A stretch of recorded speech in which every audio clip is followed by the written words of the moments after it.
Hey, I'm Sherry, a 32-year-old traffic cop. I've got a badge, a whistle, and a never-ending curiosity. Life's been pretty solid.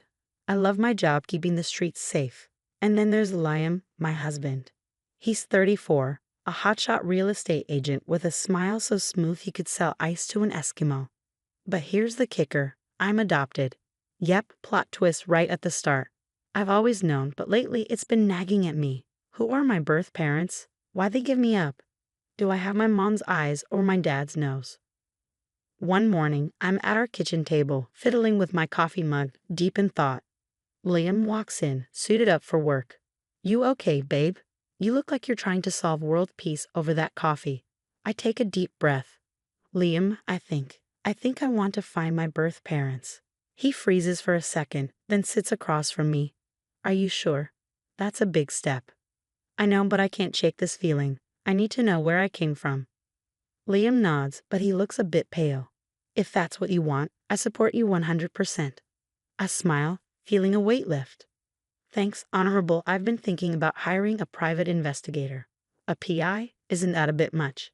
He asks, eyebrows raised. I shrug. Maybe. But I don't know where else to start. I've got a name, Sam Cooper. Supposed to be the best in the business. Liam nods again, but it's like he's mentally solving a Rubik's Cube. Okay, if that's what you want. Just be careful. Always am. Officer safety, remember. That afternoon, I meet with Sam. He's got the whole noir detective vibe, trench coat and all. So, Miss Sherry, what can you tell me about your adoption? I hand him a folder. Not much. Born June 15, 1992, at St. Mary's Hospital. Adopted 2 weeks later through Sunshine Adoptions. That's about it. Sam flips through the papers. No medical history? Nothing. Blank slate, I say. He nods, scribbling in a notebook.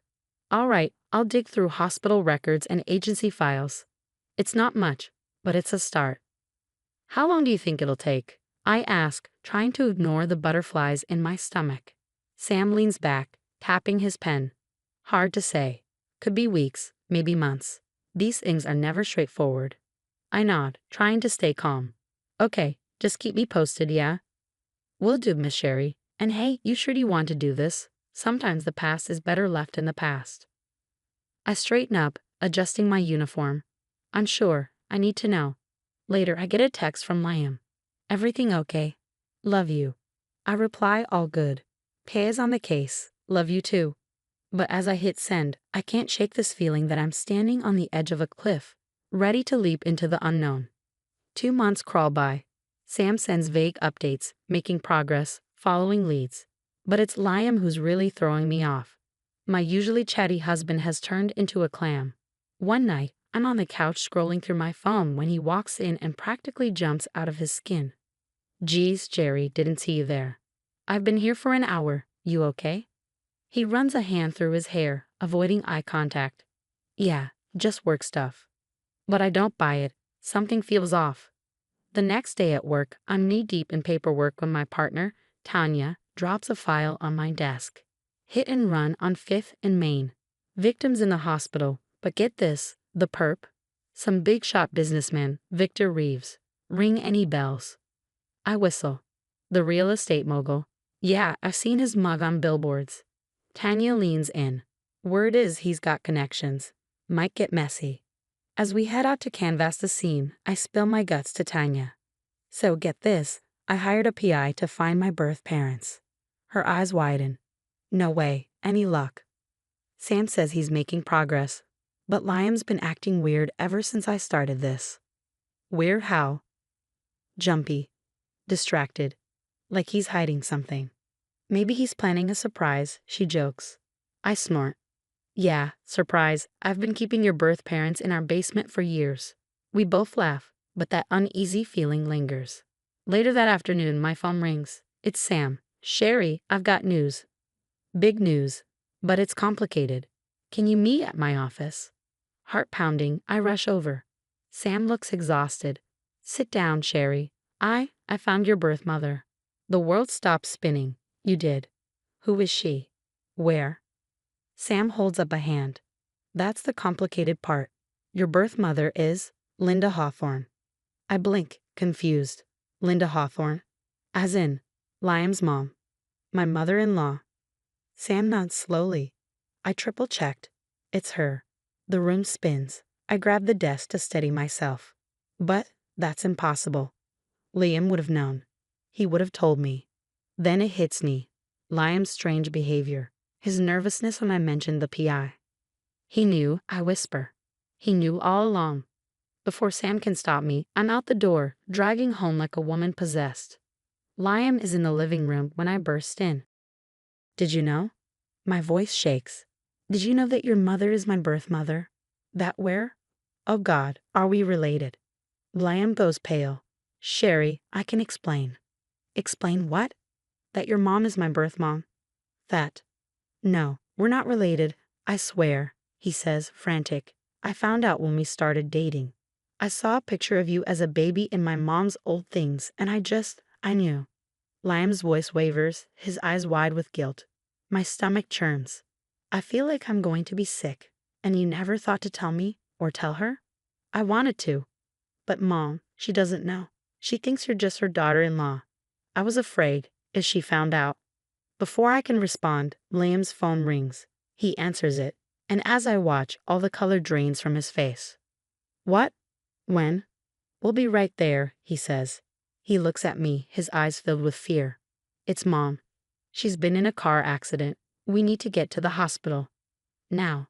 And just like that, my world tilts on its axis again. The fluorescent lights at the hospital feel harsh, giving me a headache. Or maybe it's the weight of everything I'm trying to process. Liam and I rush through the emergency room doors, and there she is, Linda. My mother-in-law. My birth mother. She looks so small in that hospital bed, bruised and hooked up to machines. Oh, Sherry, Liam, thank goodness you're here, Linda says, her voice weak but relieved. I freeze, unsure how to react. Do I hug her? Cry? Scream? I can't move. Liam squeezes my hand, silently pleading with me to keep it together. Hey Mom, he says, his voice cracking. How are you feeling? Linda gives us an update. Broken arm, some bruised ribs, nothing life-threatening. I nod along, feeling detached from the moment, like I'm watching it all unfold from outside my body. This woman gave birth to me, and she has no idea. Later in the hallway, Liam pulls me aside. Sherry, please, he whispers, his voice desperate. We can't tell her. Not now. It would destroy her. I want to laugh, or maybe cry. Destroy her? What about me, Liam? Do you have any idea what this is doing to me? His eyes are filled with regret. I know. And I'll tell you everything, I swear. Just, not here. Not now. I take a deep breath, counting to 10 in my head. Fine, but when we get home, you're telling me everything. No more secrets. The drive home is silent, heavy with unspoken words. As soon as we walk through the door, I round on Liam. Talk. Now. He collapses onto the couch, looking defeated. Mom had me when she was 16. It was complicated. She was dating this older guy, Victor Reeves. My cop instincts kick in. Wait, Victor Reeves? The hit-and-run suspect? Liam nods. Yeah, that's him. He's probably my father, but Mom never confirmed it. Anyway, 2 years after I was born, she got pregnant again. But Victor, he forced her to give the baby up for adoption. He threatened to take me away if she didn't. My head spins. And that baby was me, I whisper. Liam looks up, guilt etched on his face. I found out when we started dating. I saw a baby picture of you at Mom's house, and I just knew. I did some digging, confirmed it, but I was scared. If I told you, I thought I'd lose you. If I told Mom, it would bring up all the pain she tried to bury. I start pacing, trying to make sense of it all. So you just decided to keep this massive secret. Let me search for my birth parents while you knew the truth all along. I'm sorry, Liam says, his voice barely a whisper. I thought I was protecting everyone. But something isn't adding up. Liam, if Victor Reeves is your father and your mom's ex, why is he still involved? Why was he in a hit-and-run in our city? Liam looks confused. I don't know. Mom hasn't mentioned him in years. A horrible thought strikes me. Liam, what if the hit-and-run wasn't an accident? What if it's connected to all of this somehow? He pales. You don't think? I don't know what to think. I say, already grabbing my coat, but I need to go back to the hospital. There's something I need to check. What are you going to do? Liam asks, looking worried. I pause at the door. Something that could get me fired if I'm caught. But I need to know the truth. Back at the hospital, I wait until the night shift starts, then quietly slip into Linda's room. I carefully swab the inside of her cheek while she sleeps, then head home and do the same to Liam while he's passed out on the couch. As I seal the DNA samples in evidence bags, my hands are shaking. This is it, the moment of truth. Whatever these results show, there's no going back. I stare at the sealed bags, feeling the weight of my badge in my pocket. I'm crossing a line here, using police resources for personal reasons. But I need answers. I need answers, and something tells me this goes much deeper than a long-lost family reunion. As I drive to the lab, my mind is racing. Victor Reeves, the hit and run, Linda's accident, my adoption. How does it all connect? And more importantly, what am I going to do when I finally uncover the truth? The DNA results hit me like a ton of bricks. Linda is my mother, but Liam? He's not even related to me. My entire life feels like a lie unraveling in slow motion. I confront Linda at the hospital. She breaks down, finally spilling everything. Victor Reeves had threatened to take Liam away if she didn't give me up. She's been carrying the weight of that guilt for years. Using my cop instincts, I dig into Victor's past. What I find is a cesspool of fraud, blackmail, and manipulation. Keeping up with Tanya, we plan a sting operation. It's risky, but it pays off. We catch Victor red-handed, not only for the hit and run, but also for his long list of past crimes against Linda and countless others. As for Liam, I can't forgive him for all the years of deception. Our marriage is over. He loses his real estate license when his involvement with Victor's fraud comes to light.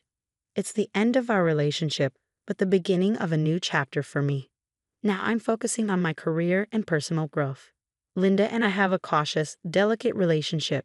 It's not perfect, but at least now, it's honest. Looking back, this journey has been painful, but it's also made me stronger. I've learned that family isn't just about blood. It's about trust and honesty. As I sit at my desk at the precinct, I can't help but smile. I've survived the lies, the betrayal, and somehow, I've come out stronger. I'm Sherry, traffic cop extraordinaire, and I'm ready for whatever life throws at me next. Hey, Tanya. I call out to my partner, grabbing my hat. Ready to hit the streets? She grins, tossing me my badge. Born ready, partner. As we head out into the city, I feel a sense of peace. The truth may have turned my world upside down, but it's also set me free, and that's a kind of justice I never knew I needed. Now I have a question for you. If you were in Sherry's shoes, would you have confronted Linda with the truth right away, or kept it secret to protect her? How far would you go to uncover the truth about your past, even if it meant risking your current relationships? Share your thoughts in the comments below.